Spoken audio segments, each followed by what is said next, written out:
I went to therapy for like a year and a half to overcome that fear so I could finally leave my job. So it was years and years of telling myself that it was okay. Emotionally, I knew exactly what I wanted to do, but intellectually, I couldn't accept the risk at the time because I felt that if it didn't work out, maybe I would be completely broke without a job. I didn't want all the work that I put in my whole life, to my education, to my job, to everything, to just be for nothing.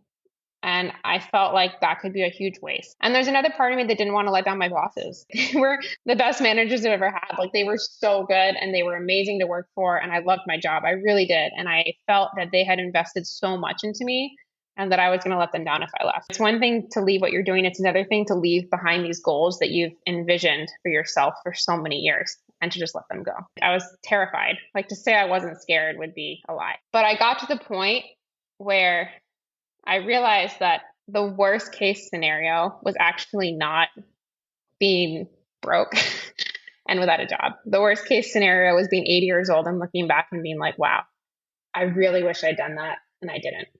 And to me, every single day I'd go to bed at night and I would just picture myself at 80 years old. And I'd be like, what is it that I'm actually going to regret here? And every single night for a year and a half, it was, I'm going to regret it if I don't try. I'm going to regret it if I don't try. Even if it doesn't work out, I will so much more regret it if I don't try. Kristen Faulkner is an American professional cyclist, and she won the gold medal in the women's cycling road race at the Paris Olympics in truly stunning fashion, surpassing two of the most dominant racers in the sport with a bold attack that left them looking at each other while she drilled it to victory. It's one of my favorite bike races I've ever watched. If you want to know what it took for Kristen to get to her gold medal moment, this episode is for you. Remember, in life and sport, everything changes. No risks, no champagne. This episode is a replay of my 2023 conversation with Kristen, along with Spencer Martin, my co-host on Beyond the Peloton, America's fastest growing independent pro cycling analysis podcast. Now, my whole family loves watching Kristen race, and my daughter is one of her biggest fans. After this episode originally aired, Kristen took time to send my daughter a video encouraging her to keep riding and to keep doing the art projects that she loves. Trust me when I tell you that's not something that many world-class athletes would take the time to do. Kristen did, because that's the kind of human she is. When you reach out and lift people up, it makes a difference, and that's what Kristen does. This episode is brought to you by the Better Lab. I've found that when I get bad sleep, everything in my life is worse. And when I get good sleep, everything in my life gets better. I'm a better parent. I'm a better partner to my wife. I'm more creative. I think more clearly. I'm more effective at work, and I enjoy riding my bike and my workouts more. The science to get great sleep is straightforward, but putting it into practice can be really hard. That's why we built the Better Lab, the app that guides you to mindfully build science-backed practices to sleep better that stick. What works is what you get done consistently, and the Better Lab helps you take simple steps every day to be more present, aware, and conscious as you build one science-backed practice at a time to sleep better. Get the Better Lab app now for free in the Apple App Store and learn more at thebetterlab.io. Give it a try and DM me at HardwayPod to tell me what you think. I'd love to hear your feedback. Choose the Hard Way is the podcast about how hard things build stronger humans who have more fun. Humans like you. Please take a moment to rate this show 5 stars wherever you listen to podcasts and share this episode with a pal. I can 100% notice on days when I'm training if I've recovered well, if I've slept well, if I'm relaxed. I think the biggest thing for me, actually, when I left my job to focus on cycling full time, a lot of people think, oh, she has so much more time to devote to cycling. I actually didn't devote that much more time to cycling. I devoted all that time to recovery. And that's what made the difference. Because I would, I had a cap on how much I could train every week. It was, 15 to 20 hours. And I was able to manage that with my job. But what I couldn't manage was the 15 hours of training plus the 15 to 20 hours of recovery I needed on top of that. And so that was really the difference between being a semi-pro in the United States versus getting podiums at the world tour level. It wasn't the training, actually, it was the recovery. And I noticed it not only allows me to train harder, but it allows me to train like in a much more focused way. And I think it's kind of hard to explain it to someone who hasn't experienced it. But if you've ever been on the bike and you're super distracted, you're thinking about work, you're thinking about your family, your obligations, all these things. That was me when I was working full time. I was thinking about the assignment I had due, the meeting I had coming up, the phone call I might be late for, the project, the coffee, everything I had to do that afternoon. Whereas now when I train, I'm in the zone and I'm in the flow and I'm 100% focused on what I'm doing. And that has made all the difference to my training. And I notice on days when I haven't fully recovered, my mind is just not present when I'm training. And on days where mentally I have recovered, I'm like, quote, in the flow. You've heard people talk about being in the flow. And that's what I'm able to do when I've mentally recovered the way I need to. What do you consider to be the most critical methods or approaches that you use to achieve recovery and balance? And how do you put together kind of this constellation of different methods? Because everybody or many people who are serious about cycling or endurance sports, they have a coach that can provide them a training program. There are decades now of power-based training data. It's pretty prescriptive. I mean, there are always incremental improvements, but that science is pretty well known and proven. What about the rest of it? Mm.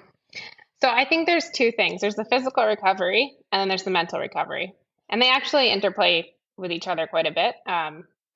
But physical recovery, like I have my Normatec, I do my foam rolling, I do things like that. But for me personally, I notice the biggest gains when I focus a lot on my mental recovery.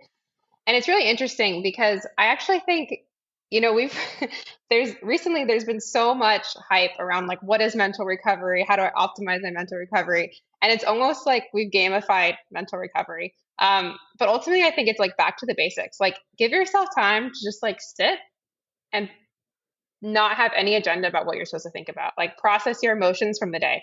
Like how many of us just sit and we're like, what did we feel today? What did we experience today? What did we learn today?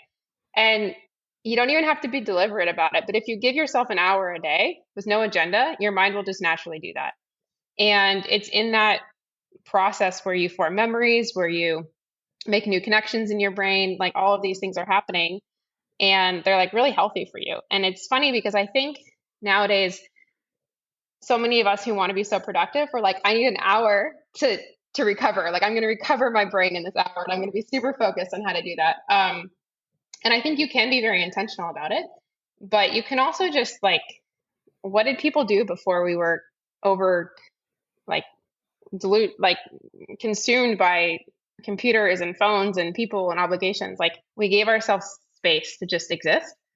And so it sounds a little too simple, but yeah, every day when I get back from my ride, like I have no agenda for 2 hours. Like sometimes I'll call a friend, sometimes I'll read a book, sometimes I just sit in my own thoughts for an hour, and sometimes I write in a diary, sometimes I'll, do research on something on the computer I'm interested in. But it's a space and time for me to just like let my mind do whatever it wants to do. And I actually, as simple as that sounds, I think it's the most important thing I do during my day for recovery.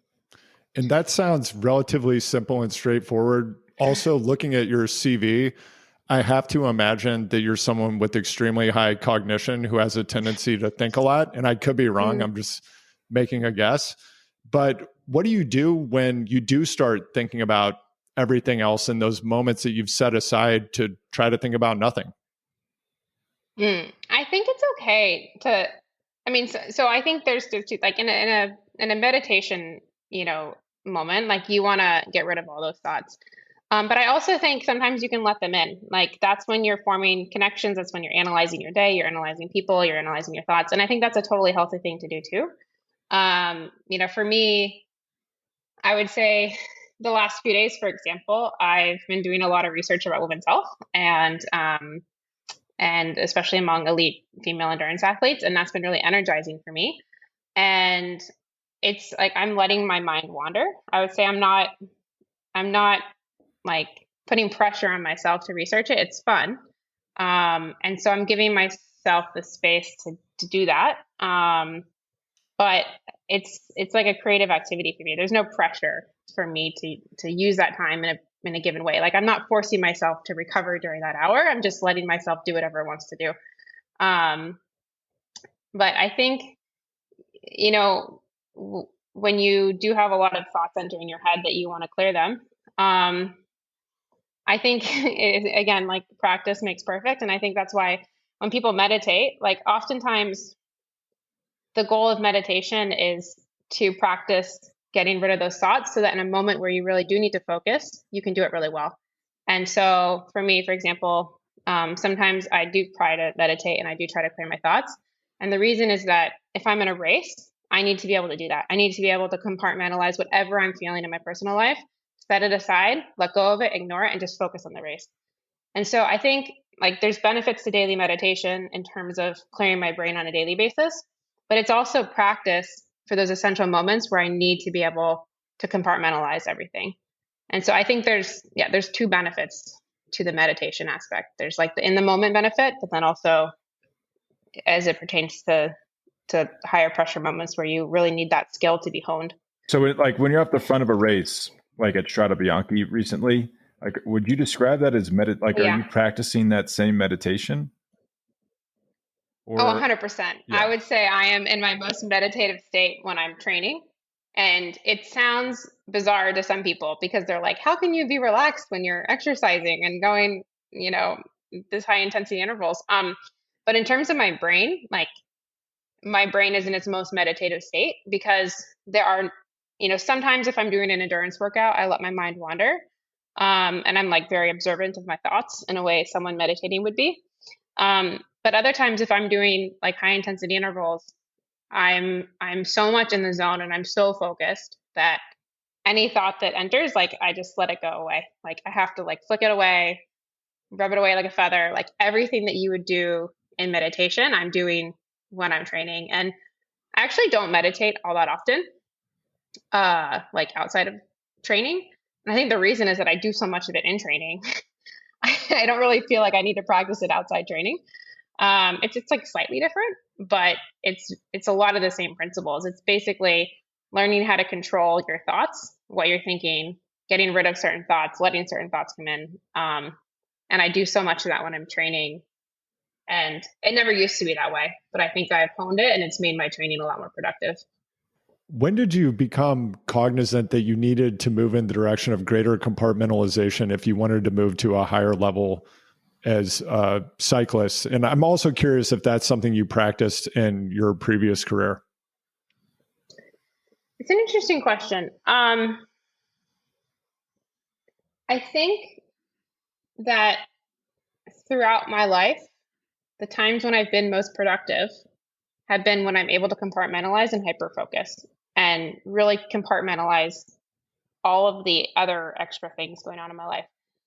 And I never really was aware of it until, that's a good question. Maybe, I think I was always aware of it. Like, you're trying to study for an exam, and if you're distracted, you can't study for an exam. So like in college, I was aware of the necessity, if I'm studying for finals, not to be distracted, So I think I've always been cognizant of it. But then when I got to the elite level in cycling, the stakes were so much higher. And if I lost focus in a training session multiple days in a row because I was distracted by something going on in my life, I'd actually see it in my numbers. I'd see it in my fatigue. I'd see it in my training. I'd see it in the next race. And if I distracted during a race, I might crash. Like there's all these things. And so I think when I got to the level where the stakes were so high, I just realized that I had to be a little bit more strict with myself and a little bit more vigilant because when I was lazy about it, there were higher consequences.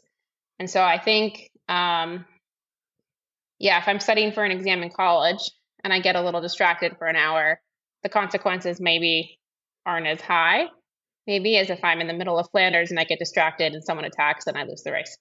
And so I think it's just when the stakes are so high, I tend to be maybe more self-reflective about the mistakes and more vigilant with myself about making sure I don't make the same mistakes twice. And through that process, I learned that just letting myself get distracted is one of the mistakes I can make. And you mentioned studying. You Does that make mentioned, sense? yeah. And we've been curious how you go from Seward, Alaska, which is pretty far away. Homer, Alaska. Homer. Maybe there was like an Olympian from Seward this past. We've got to update. We've got to get that Wikipedia page updated. I think it says that you actually, we're on Deadliest Catch. So we've got to get that off the Wikipedia page. Oh no. Yeah, that's also wrong. And how did you end up, you went to Harvard, which is very far away from Alaska, like culturally and physically. Like, were you just, for lack of a better term, and I mean no disrespect to anyone, were you just a nerd growing up and you just wanted to go to Harvard and like that was your dream? Or were your parents, were they thinking, oh, this is a good path for you? And then like, how did you even physically just go about attending Harvard from Alaska? Like, are there good resources or were you just kind of on your own? Yeah, it wasn't like quite as out of the blue as that. So I'm the fourth of five kids, and all of us went to boarding school in Massachusetts. And so actually, I left Alaska when I was 14. And the reason, there were many reasons why we went. Me and all my siblings went to the same boarding school. And there were a variety of reasons. The education was better. My mom had grown up in the town where the school was, and my grandma was ill. She had cancer, and we wanted to spend more time with her. So there were a lot of reasons why we ended up going to boarding school. But the biggest cultural shock for me was not going from high school to Harvard. It was actually going from Alaska to this prep school on the East Coast. And I think it was a little easier than it may have been for my older sister because I was the fourth of my family to go. And so I had somewhat of an idea of what I was getting into. But it was very, very much of a shock, like a total shock to me coming from Alaska. I showed up my first day and I was wearing Crocs and a long t-shirt and I think like a baseball hat, and I had just gone on a run, so I was like super sweaty, and I met all the other freshman kids, and this girl from the Upper East Side in New York with these like $300 flats and like this nice button-up shirt and like these nice bags, and there was a huge culture shock for me, just what people wore, the way they acted. Like my parents managed a hotel and restaurant growing up. A lot of these people, their parents were in finance, and there's a whole different world. And I think for me, it's actually funny looking back on it now because I knew that I was different when I went there because Alaska was so different from kind of traditional East Coast boarding school. But I never felt any pressure really to fit in. Like I wanted to learn from the other kids, like what is this world outside of Alaska? But I never felt too much pressure, and I was able to get away with being different because anytime I did something really embarrassing or really funny or really awkward, I could be like, oh, that's what we do in Alaska. Like, and people just said, okay, because they didn't know any different. And so I was able to kind of get away with being a little weird sometimes and have it be like very socially acceptable because I could kind of just be like, oh, things were different for me growing up. And I think that actually made my experience a lot easier than maybe if I'd come from Massachusetts and I felt like a lot of pressure to fit in with other Massachusetts and New York kids and things like that. So in that way, my experience was maybe easier. But then I think the transition from boarding school to Harvard was actually much smoother. It was quite smooth because I went to college already knowing some kids from high school that went there with me. But I think what's been interesting in my life is that I've accumulated so many very different environments and experiences, and they all very much feel like home. Like Alaska very much feels like home, and it's such a big part of my identity. But so is working in finance in New York, and so is East Coast boarding prep school, and so is being a pro cyclist on the World Tour living in Girona, Spain. And so I think what can be hard is I have like all these different parts of my identity that are all so different. And so when I interact with my friends and with people, I end up having such different social circles. And it can be really hard sometimes when my pro cyclist friends meet my Alaska friends, meet my finance friends, because they don't necessarily connect with each other in the same way that I might connect with all of them. And they're all very, very different, but they're all like so authentic to me. And so I think that can be something that's challenging for me, is reconciling all these different parts of me that are so different, but all part of the same journey that I've been on. And they have a lot of similarities, but they also have a lot of differences. And I think if you looked at me from the outside and you saw some of my traits, like you might be like, how do these all fit together into the same person? But they do, and it's worked out well. So, Kristen, to reach all the way back into your childhood in Alaska, you had 4 siblings? I did, yeah. You I'm had the 4 fourth of 5. siblings? Okay. Like my mom was one of 7. So I'm somewhat familiar with what goes on when you grow up in a large family, and the competition at dinner time, for example, can be pretty fierce. Yeah, I think I had to unlearn some manners of rating, like, fighting for food when I got older. But yeah. But yeah, so what were you like as a kid? What did you like to do for fun? How'd you get into sports? Like, what were you like? Yeah, so I was always the most independent of all my siblings. I think being the fourth of 5, I always felt like I had to keep up with my older siblings. I had 2 older brothers and older sister. And I always tagged along. I always wanted to be as good as them. I always wanted to fit into the older siblings. And so I think I always pushed myself. I was always the most stubborn. I was always very resilient. Like I fell down a lot and always had to get back up if I wanted to play baseball or soccer or other games with my siblings. Um, so those were some of my traits within the family. I would say doing sports was always something I did. Me and all my siblings, actually, we all did sports. I was a swimmer. I was state champion when I was 10 years old in swimming. And then I played a lot of different sports. Like I was a ballerina. I played volleyball. I played basketball, soccer. My parents gave me a lot of freedom to experiment with different things growing up. But I was always, always very active in sports. And I think, in Alaska, the outdoors are very much a part of our identity. And I definitely spent a lot of time in the outdoors growing up as well. We actually had this, I would say spending time in the outdoors was like a big thing for me. We had this, our annual tradition in my family where we'd have a kids only excursion through the woods, and we'd go backpacking and camping for a few days. Parents were not allowed, just the 5 kids. And we called it our Faulkner annual reunion trip, and the acronym was FART. So every year it'd be like, where are we going to fart this year? And it was like a 3-day trip, and our parents would drop us off and they'd pick us up a few days later. But I think that's one of my fondest memories and fondest traditions that we had growing up. It was like a really great chance for me to bond with my siblings. And there were certain survival skills, like how to make a fire, and like we'd basically be on our own for 3 days. And you learn a lot doing that when you're young, and the only people you have around you are your siblings. And I think my youngest brother was maybe 8 years old the first time we went. My sister was 18. So we were somewhat young, and so that's a very like poignant memory I have from my childhood. And then I think, I have other memories that are very much instilled in me. So my dad, when he was in college, he and his siblings, they spent their summer just like building a bunch of cabins in the middle of nowhere with no electricity and no running water. And we'd go there for vacations in the summer. And so for me, like family vacations were not going to Disneyland. They were going to these cabins in the middle of nowhere where we'd sit on an outhouse and, make campfires. And we'd cook with a wooden stove, and there were no devices, like no electronics. There was no Wi-Fi.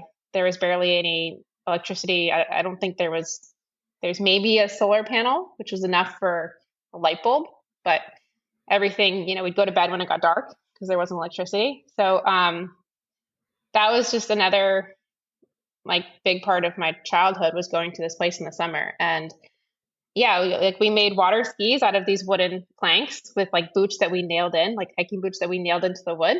So like a lot of like do it yourself kind of make things from scratch.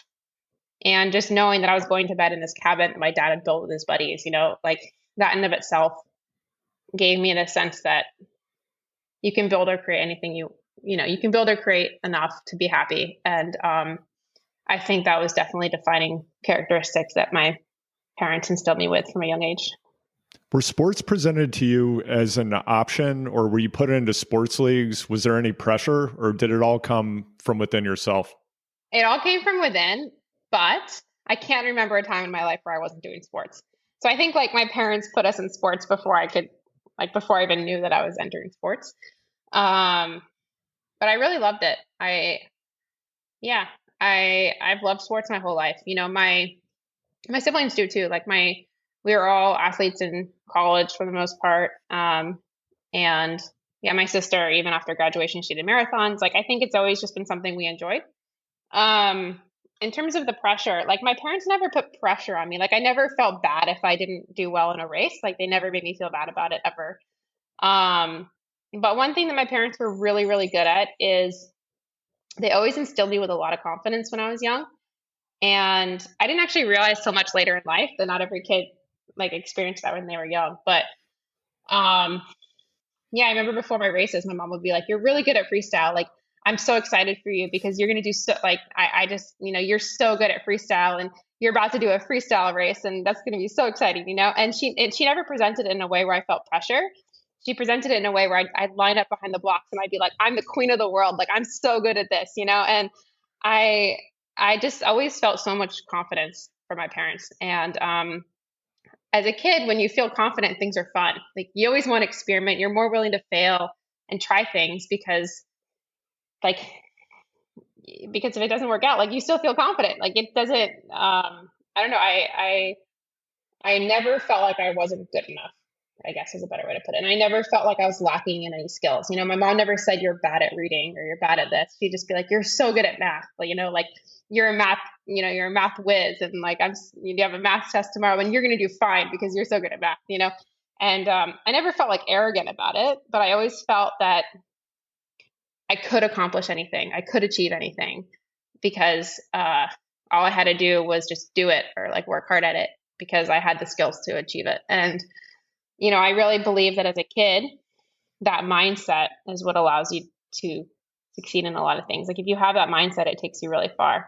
And I'm really glad that my parents gave me that mindset when I was young that I could achieve anything or I could, do anything. Because I really believed it.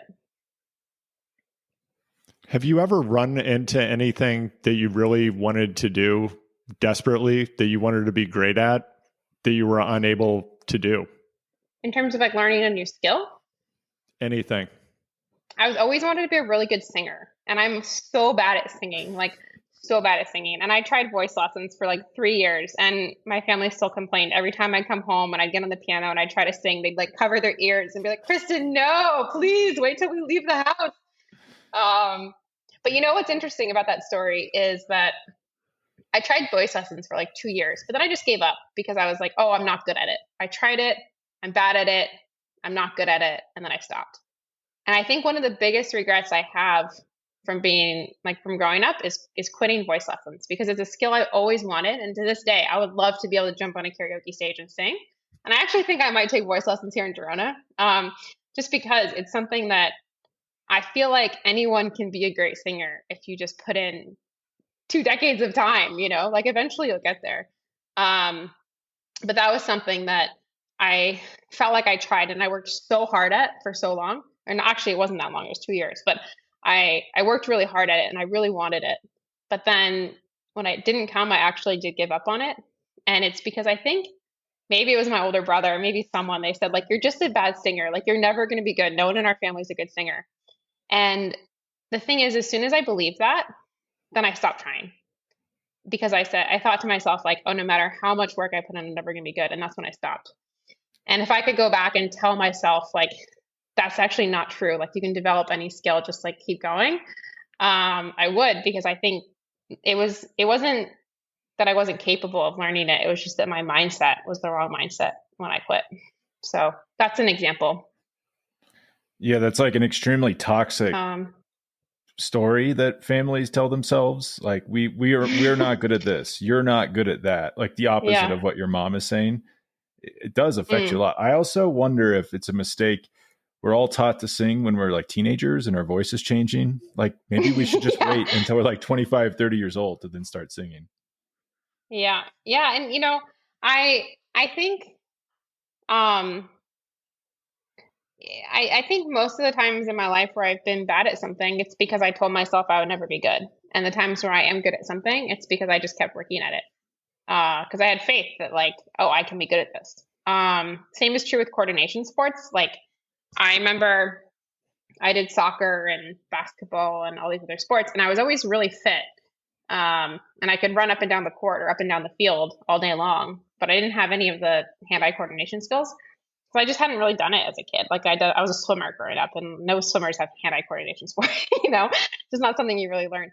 But I remember after like 2 years of doing soccer and basketball, I remember it was the same comment. I think, I don't know if it was like a sibling or a friend, or they're like, "Oh yeah, but you're not good at coordination sports." And I was like, "Oh yeah, I'm not." And then I just like focused on endurance sports. And I think, again, those are two examples of times when it wasn't that I was inherently bad. I just believed I was bad, or I believed that there wasn't a path to being good. And so I stopped. And I think that's been like the difference between, like I wasn't a good cyclist when I started. Like I couldn't ride my bike. Yeah, I was like 24. But like I actually believed that I could do it. And that's why I got to where I was. And people kept telling me, like, you can't learn the bike handling skills. You can't learn the strategy. You can't learn the tactics like in 2 years. That takes decades. But I just told them, like, no, I'm going to learn it. So I think like so much in my life, I really believe, at least for most of my life, that when I believe I can do something, I find a way to do it. And when I don't believe I can do something, that's when it usually fails. And I think that is true for most. I think that's true for a lot more situations than people we want to believe. Kristen, I was listening to the previous interviews that you've done with Spencer, and then I listened to you on Bobby and Jens as well. And something that a lot of things jumped out at me, and we're talking about many of them. So thanks for sharing all this. But one of the things I was curious about, you talked about the summer that you spent working for Bridgewater Capital, and Bridgewater, of course, I'm a big Ray Dalio fan. I've got principals sitting over here just off camera. And you talked about how you valued radical transparency, and that's part of why you wanted to have that experience at Bridgewater. And then also hearing you talk about what I regard as becoming an expert at expert learning and rapid skill acquisition.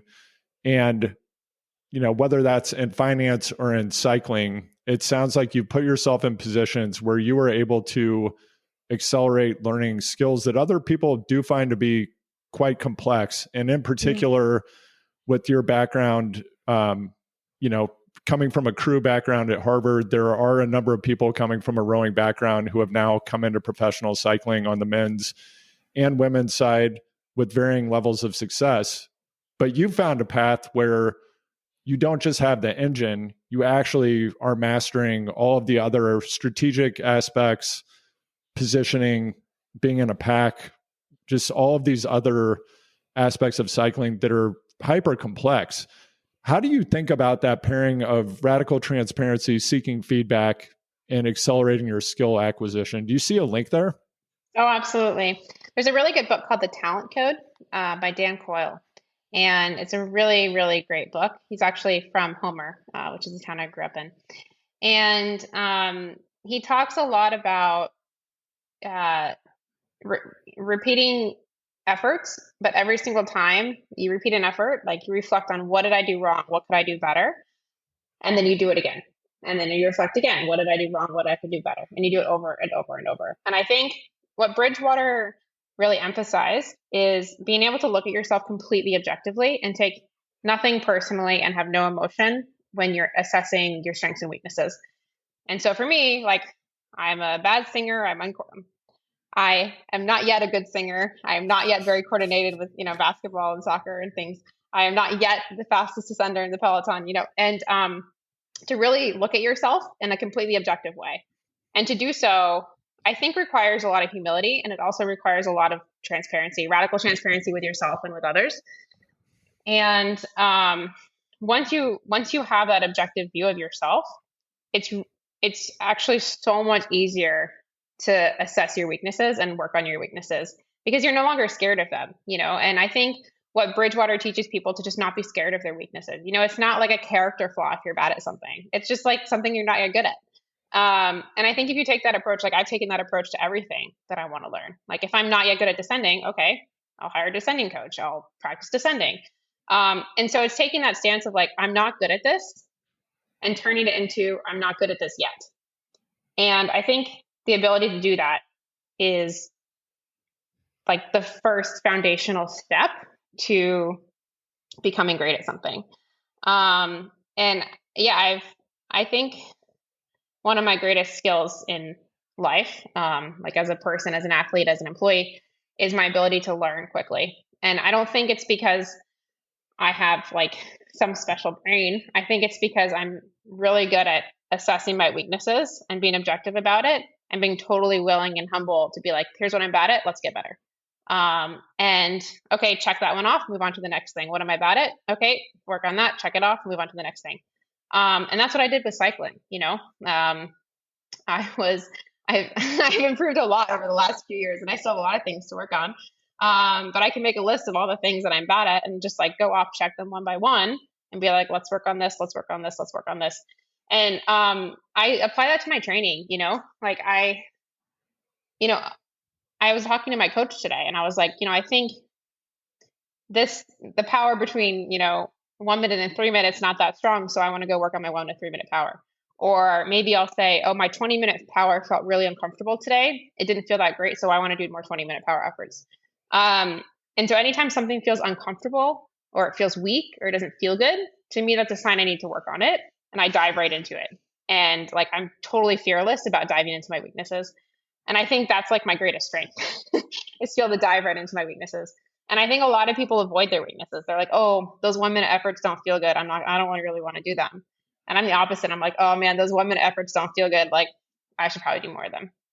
And I think that's what's allowed me to learn a lot of things in a short amount of time is just like really focusing on those things that are uncomfortable. Because if they're uncomfortable, I just do them until they're comfortable. And then I move on to the next thing. Do you feel like that's the mentality in professional cycling? Or I would say in pro sports, a lot of times, if you're bad at something, that your team and your coach think that's who you are, if that makes sense. Like, I would not say there's a lot of like, I hang out with a lot of like ex pros, and if you're bad at ascending, you're a wuss. You know, that type of kind of guerrilla logic. Do you think that's more the norm in cycling, or is it trending towards the radical transparency? Don't be afraid of your weaknesses. I think that like around the world, in every profession, there is a growing trend towards more transparency, more accepting your weaknesses. And that I'm hoping it's becoming more common in athletic training and cycling as well. I don't think it's fully there yet, but I would say there's definitely inklings of it, you know. That's why you have debriefs after the race. You know, the director's like, what did we do wrong as a team? What can we do better as a team? Where did someone make a mistake? Where can they do better? So I think being able to look back at a race and figure out what you did wrong, what you did right, that's definitely there. I think among some athletes, you know, if you want to be a GC rider, like nowadays you need to start working on your time trial. If you want to be a classics rider, you might need to work on your sprint because it could come down to a bunch of sprint, even if you're not a sprinter. So I think people do work on those more well-rounded skills. But I also think that by and large, people have an aversion to doing more of the thing they're bad at. I just think humans don't like to do that. Like it doesn't feel good, doesn't feel confident, doesn't inspire confidence in yourself. It doesn't make you feel good about yourself when you get home from a workout and you couldn't make any of the intervals, you know? And I think the more you can do that though, the more you build the confidence that you can overcome any weakness.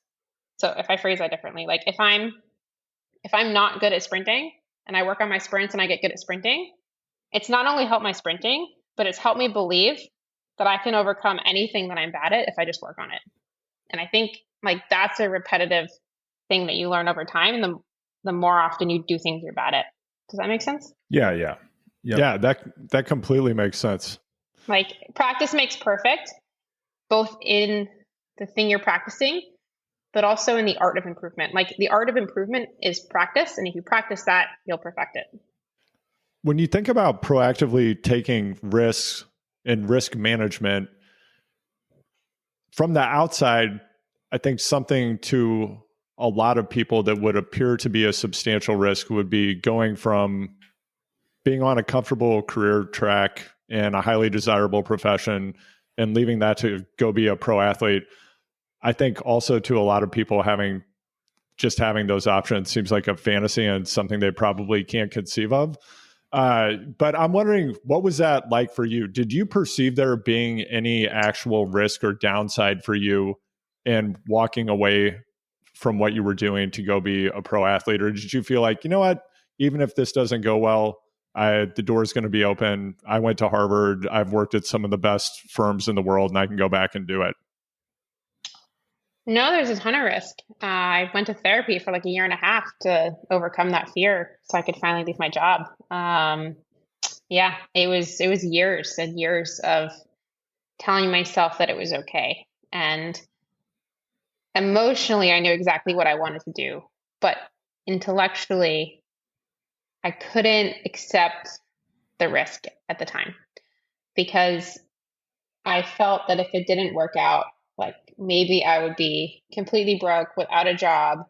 I would be like the child that was a bit like the reject, like the one of five kids that like totally went off like, yeah, went off the deep end. And I just like I didn't want a few things. Like I didn't want all the work that I put in my whole life to my education, to my job, to everything to just be for nothing. And I felt like that could be a huge waste. Um, and there's another part of me that didn't want to let down my bosses, like my bosses at my work, like they were the best managers I've ever had. Like they were so good and they were amazing to work for. And I loved my job. I really did. And I felt that they had invested so much into me and that I was going to let them down if I left. Especially as a really small firm. I was the only non-partner. So I had like 8 partners all investing in me as an associate to be better. And I was just going to get up and leave and like leave them. I had a lot of guilt around that. Um, and then I had these goals that I had to let go of. Like I wanted to be partner by the time I was 30, and like I'd had that goal since I started working. And it's one thing to leave what you're doing. It's another thing to leave behind these goals that you've envisioned for yourself for so many years and to just let them go. So there was a lot of risk and I was terrified. Like to say I wasn't scared would be a lie. Like I was really scared. But I got to the point where I realized that like the worst case scenario was actually not being broke and without a job. The worst case scenario was being 80 years old and looking back and being like, wow, I really wish I'd done that and I didn't. And to me, every single day I'd go to bed at night and I would just picture myself at 80 years old. And I'd be like, what is it that I'm actually going to regret here? And every single night for a year and a half, it was, I'm going to regret it if I don't try. I'm going to regret it if I don't try.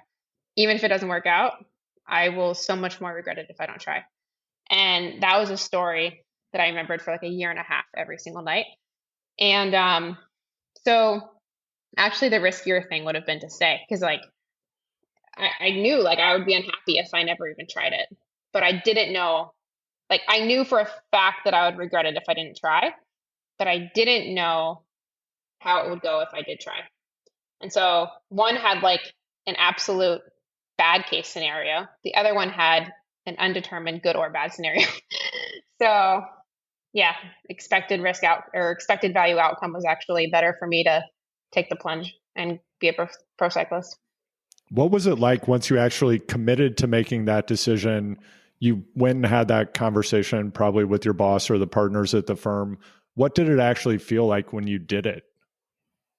I felt like I'd been born again. Like I felt like my entire life was this blank canvas and I could go write anything on it that I wanted. And I could dream up any possibility and make it happen. And I could start from a completely blank slate. And it was almost as if I could sit there and daydream about every possible thing that life could be and assume it was just going to end up in the best case scenario. Like that's how I felt. That I could dream up any future and it would just land on the best case scenario. That's how good it felt. And I think it was the first time in a long time where I had completely I Well, like I didn't like I went to venture because I really was passionate about venture. Like I had other higher job offers. Like there were other reasons why I went to other jobs, and so I don't want to say it's the first time I felt authentic because that's also not true. Like I would say most of my life I've done things that are very authentic to me. Going into VC, like my goal was to support more female entrepreneurs and work for a female boss, and like I did all those things. Um, so I don't want to say it's the first time I felt authentic, but it was the first time where I didn't actually care what other people thought. And when I say I didn't care, I genuinely did not care. And because I knew that I felt good about the decision.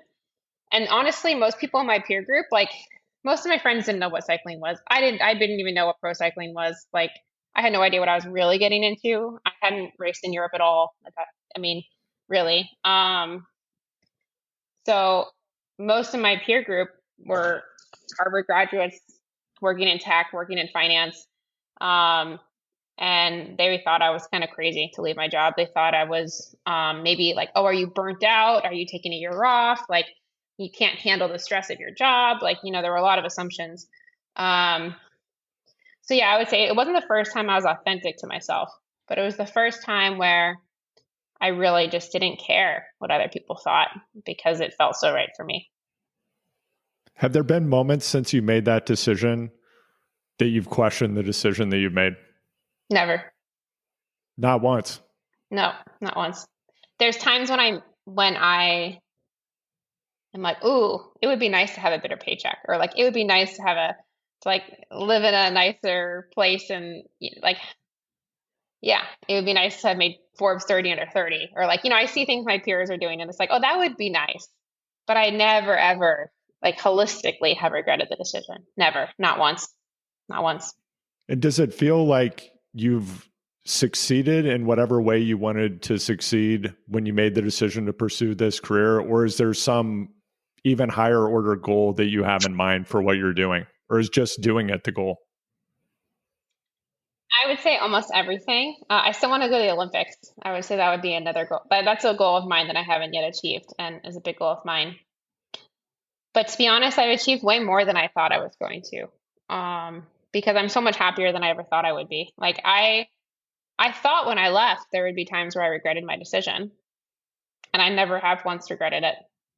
There were times when I left my job that I thought I would do pro cycling for 2 years, 3 years, and then go back to VC. And I'm so happy. Like, I don't want to do that. I just want to keep doing it. And I never thought that I would be as happy as I am. I had no idea.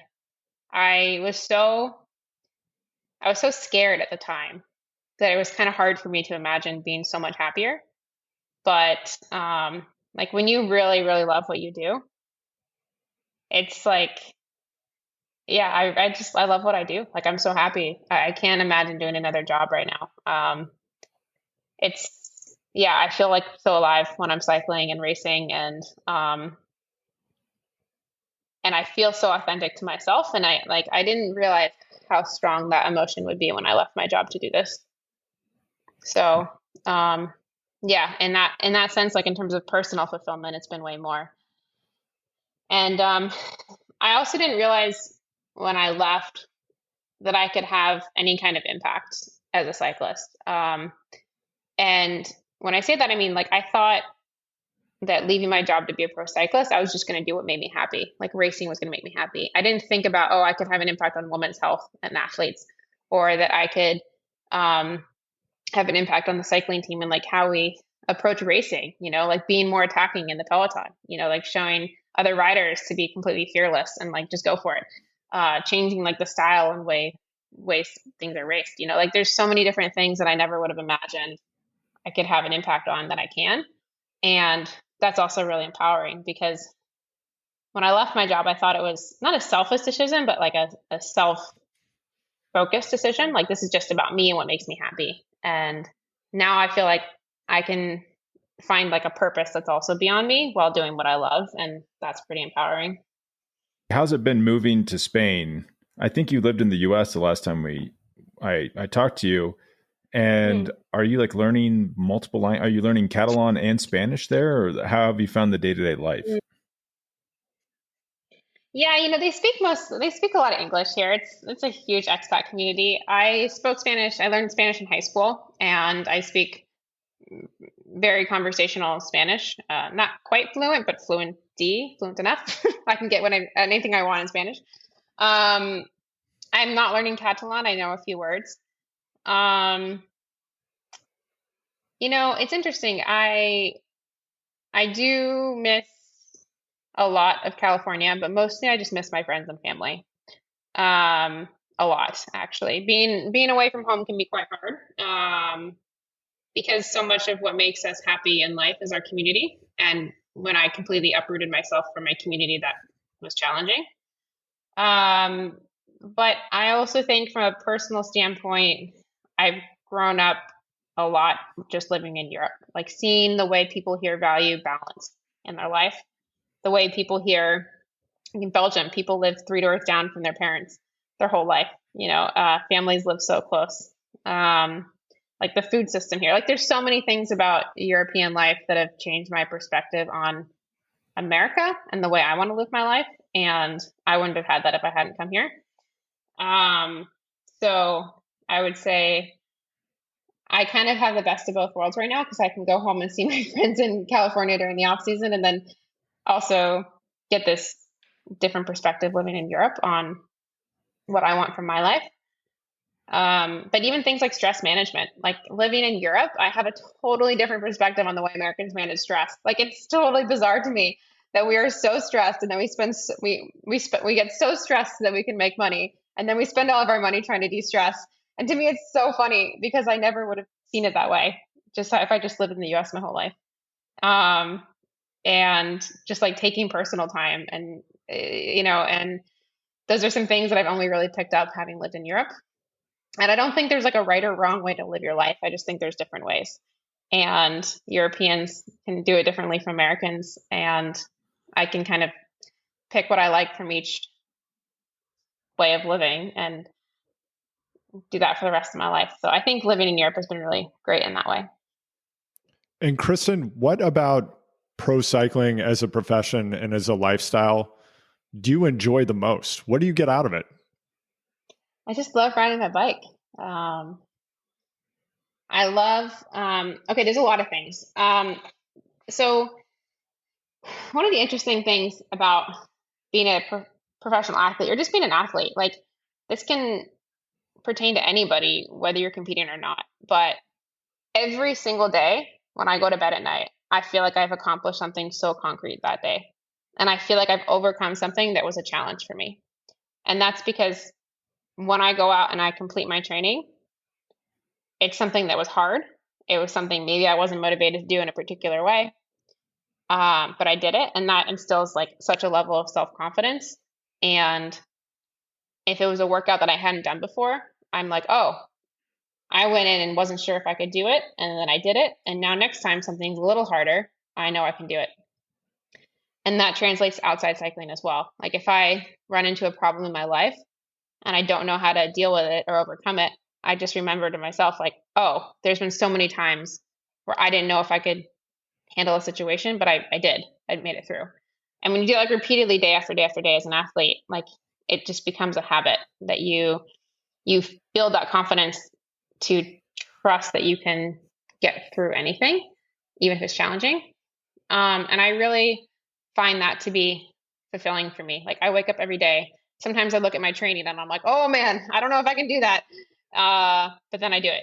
And then I go to bed and I feel really confident. So that's one aspect of being a pro athlete or just being an athlete that I really love. Like every day I have a sense of accomplishment and I'm able to challenge myself in like a new way with maybe a new thing I wasn't sure I could do.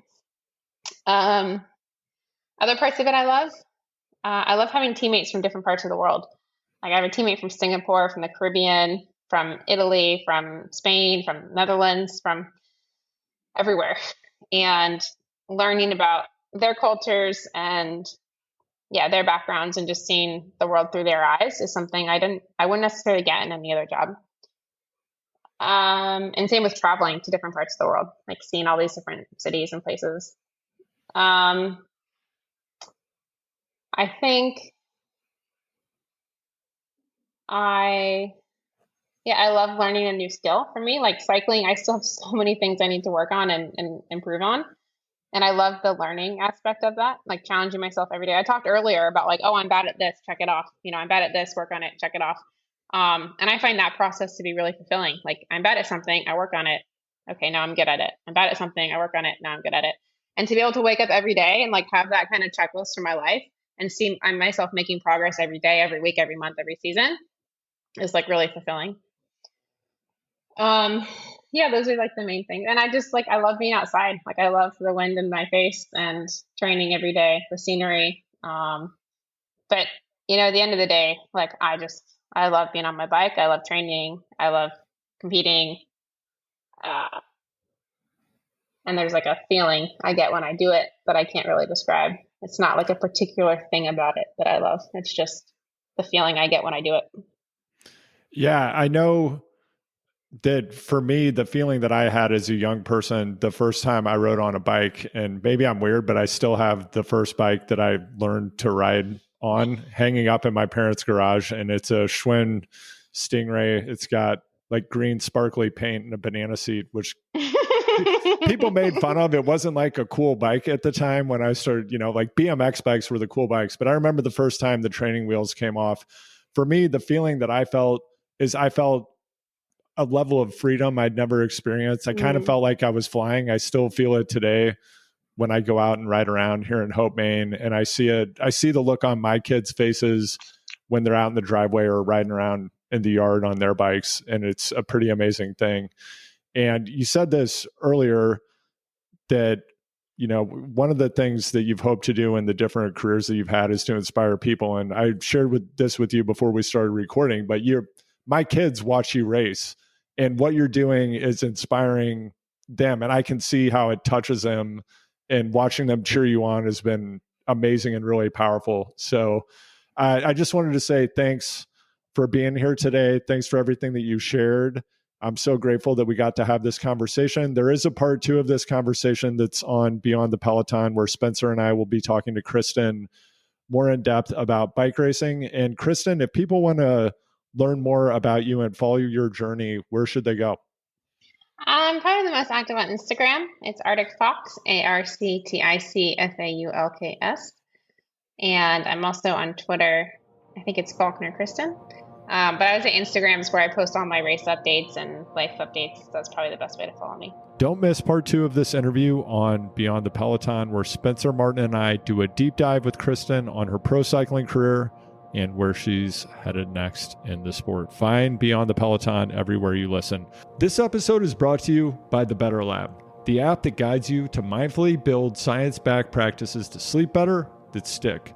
What works is what you get done consistently, and the Better Lab helps you take simple steps every day to be more present, aware, and conscious as you build one science-backed practice to sleep better at a time.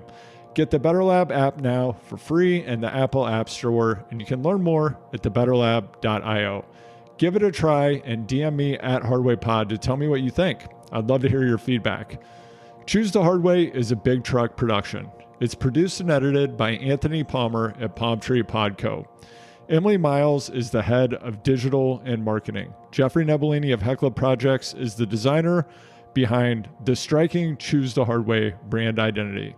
The content for this show is created by me, Andrew Vance.